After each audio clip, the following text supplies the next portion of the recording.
Olá a todos da Escola Israel Leocádio.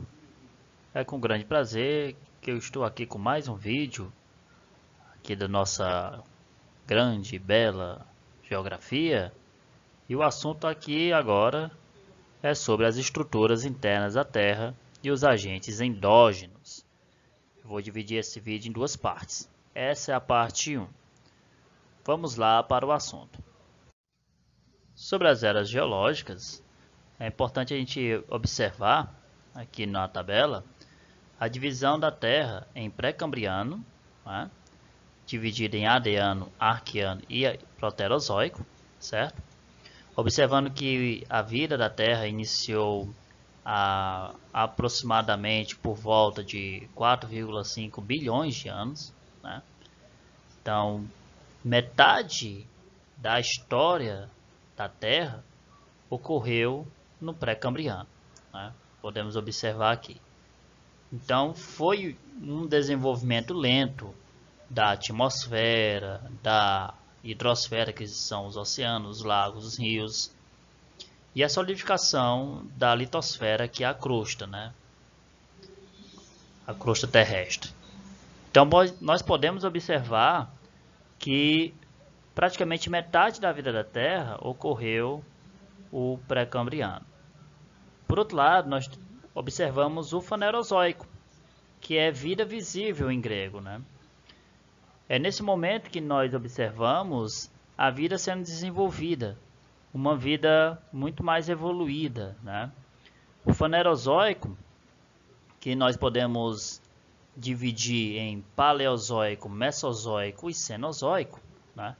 Esse Fanerozoico, onde detectamos condições mais favoráveis para a existência de seres vivos, a existência de uma diversidade de espécies. Então, no Paleozoico, nós observamos os primeiros seres vivos, né, o desenvolvimento dos primeiros seres vivos, os primeiros peixes, as primeiras plantas, os primeiros anfíbios, os primeiros répteis, né, o desenvolvimento de grandes árvores, principalmente no Carbonífero, né, momento onde a Terra apresentou grande teor de carbono, né. Já no Mesozoico, foi uma era onde apareceram os primeiros dinossauros e o fim do Mesozoico, que é o Cretáceo, ocorreu a extinção dos dinossauros, né? Por um evento ainda em discussão, né? Sobre como isso aconteceu, né?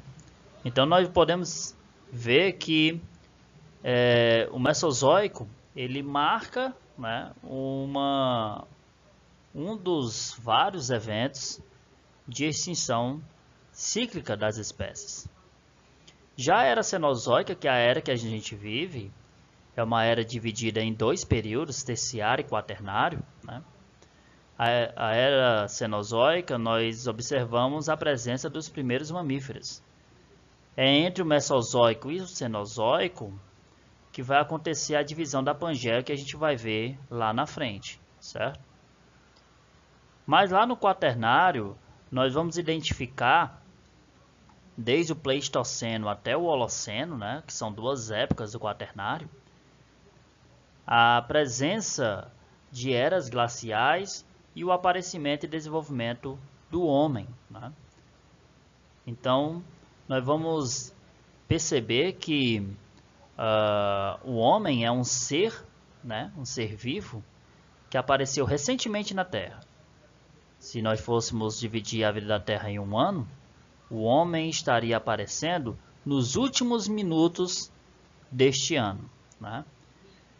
Observe também a diferença, né, do desenvolvimento dos escudos, né, mais antigos, que começam lá do pré-cambriano, passando para o Paleozoico, algumas rochas sedimentares também sendo desenvolvidas como a Bacia do Paraná entre o Paleozoico e o Mesozoico, rochas basálticas sendo formadas no Mesozoico e sedimentos, né, atuais sendo desenvolvidos no Cenozoico. tá bom? Um bom exemplo é a formação das cataratas do Iguaçu, que ocorreu entre o Pleistoceno e o Holoceno.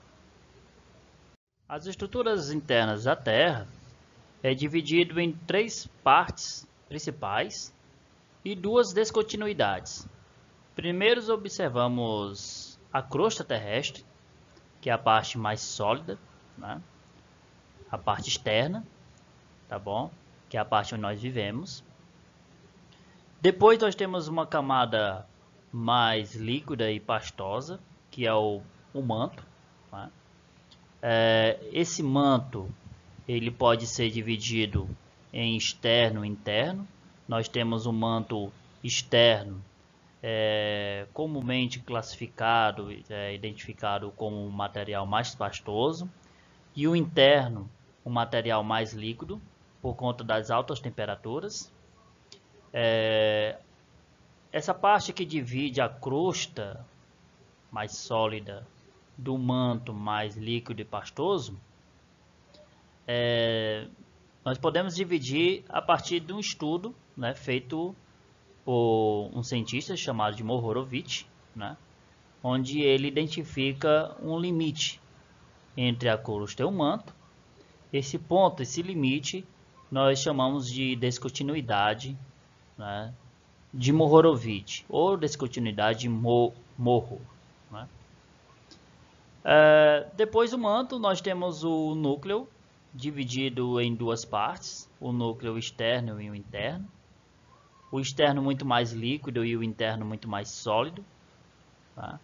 E o que divide o manto do núcleo, certo? Esse limite estabelecido entre manto e núcleo é identificado a partir do estudo do cientista chamado de Gutenberg, onde ele vai delimitar uma descontinuidade, a descontinuidade de Gutenberg, certo? Onde vai fazer essa separação da parte mantélica para a parte mais nuclear da Terra. Aqui nós temos alguns perfis esquemáticos da estrutura interna da Terra.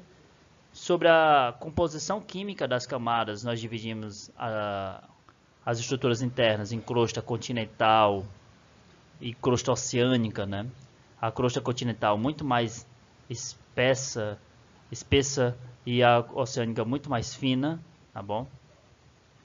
Depois nós temos um manto superior, uma zona de transição que divide o manto superior do manto inferior. O manto inferior com temperaturas mais elevadas, tá bom? E o núcleo interno e externo, e uma zona de transição que separa essas 2 camadas do núcleo externo e interno, tá bom? Já no comportamento mecânico, nós temos a litosfera, que é a parte superficial da Terra, a astenosfera, que é onde acontece o movimento de convecção, que nós vamos ver mais adiante, que tem uma função de movimentar as placas oceânicas, aliás, as placas tectônicas. A mesosfera, que é uma camada bem extensa e que fica praticamente todo o material mantélico, né? Quer dizer, o magma. O núcleo, né? Que é dividido em externo e interno, tá bom? O núcleo também é chamado de endosfera. Então a crosta terrestre ela é composta por rochas leves, tá bom? Com predomínio de silício, alumínio e magnésio. O magnésio muito mais comum na parte oceânica. Nas zonas continentais, nós temos uma variação de 20 a 70 km. Já nas zonas oceânicas, a variação é de 5 a 15 km. A descontinuidade de Mohorovic ela é detectada a partir das mudanças sísmicas. Lá na descontinuidade de Mohorovic, nós observamos que as variações sísmicas elas são muito mais rápidas e mais fluidas. Isso por conta da composição, né, do material que ali está, tá certo? Por isso que a descontinuidade de Mohorovic ela tem muito mais a ver pelas propriedades químicas, né, da matéria. E o manto, que vai em profundidades que vão de 30 a 2.900 quilômetros, né, e as temperaturas chegam a 2.000 graus. Né, e isso derrete a rocha, né, e com isso transforma-se em magma. No manto interno, o material ele é muito mais líquido, certo? Até porque as temperaturas são maiores. Já no manto externo, o material é pastoso. A descontinuidade de Gutenberg, ela encontra-se em estado líquido, né, e apresenta temperaturas maiores do que a do manto, né, fazendo então essa diferenciação. O núcleo, ele basicamente é formado por ferro e níquel, mas pode sim ocorrer a presença de outros elementos químicos que ainda não foram descobertos ou estão desconhecidos, né? Por isso que as pesquisas elas continuam a todo vapor a fim de descobrir. O núcleo externo está em estado líquido e o interno é sólido, né? Por conta da pressão da Terra sobre ele. Na litosfera nós temos uma parte muito mais composta por silício e alumínio, que é a parte mais terrestre, né, mais continental. E no oceano é mais formado por silício e magnésio, né? Então o predomínio é silício e magnésio no oceano e silício e alumínio. E isso já nos traz uma ideia de que a parte oceânica ela é muito mais pesada, muito mais densa e acaba afundando sobre a parte continental.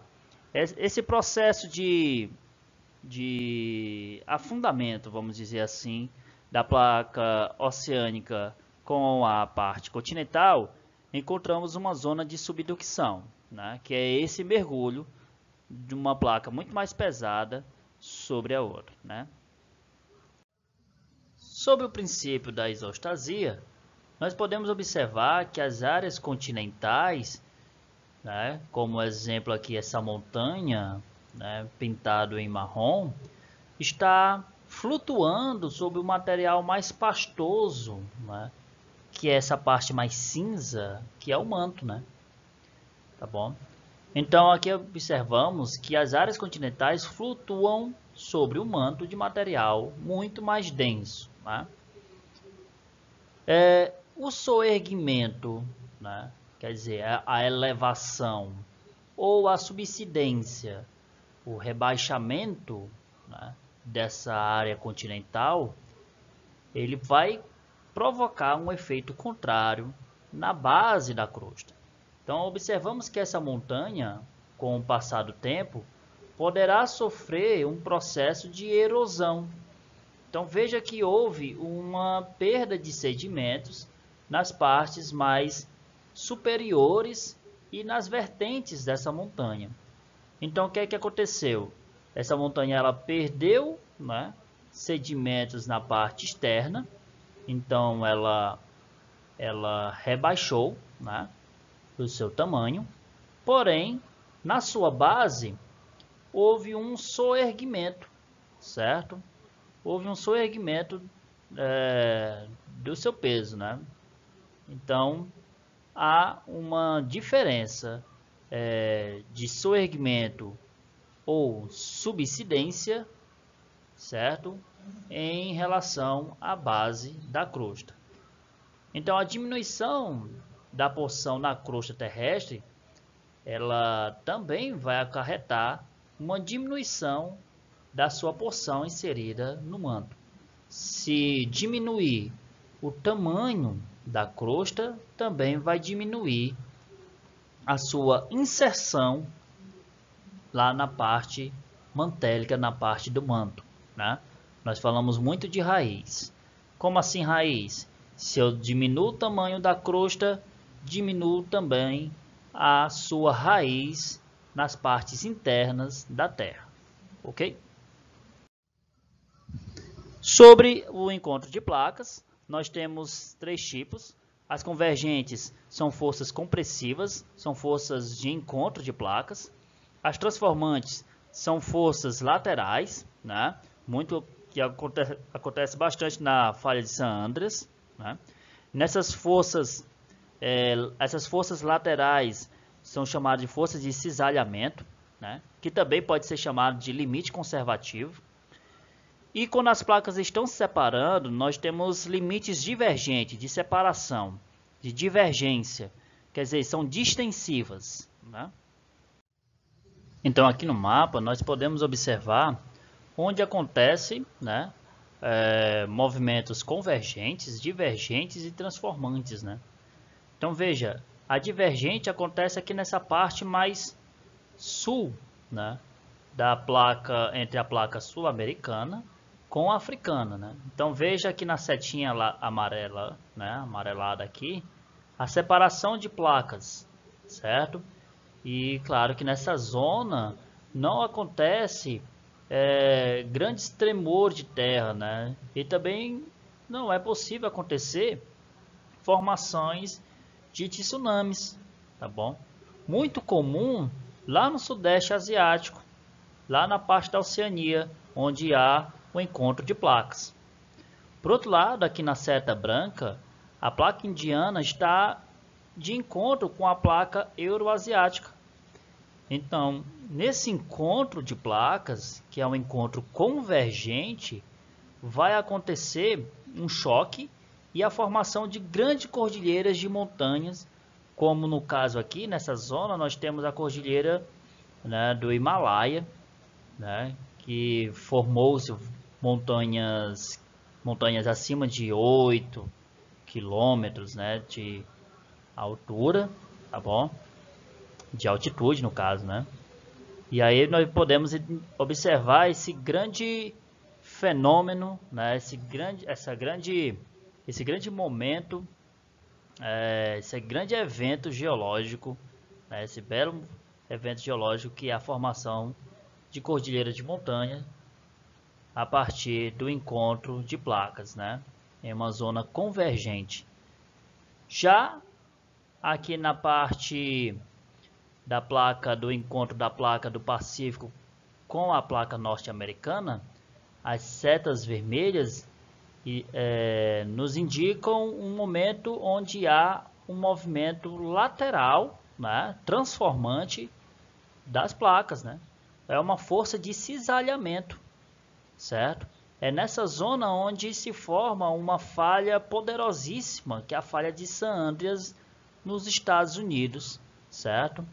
Um movimento brusco, certo, desta falha poderá provocar uma força enorme, né, com um poder de destruição imensurável, né, que atinge acima de 8 graus na escala Richter facilmente, tá bom?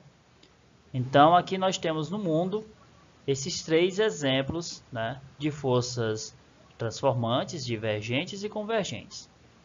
Ok? Vou ficando por aqui, espero vocês no próximo vídeo. Até a próxima vez. Tchau, tchau. Fui. Nos vemos na parte 2.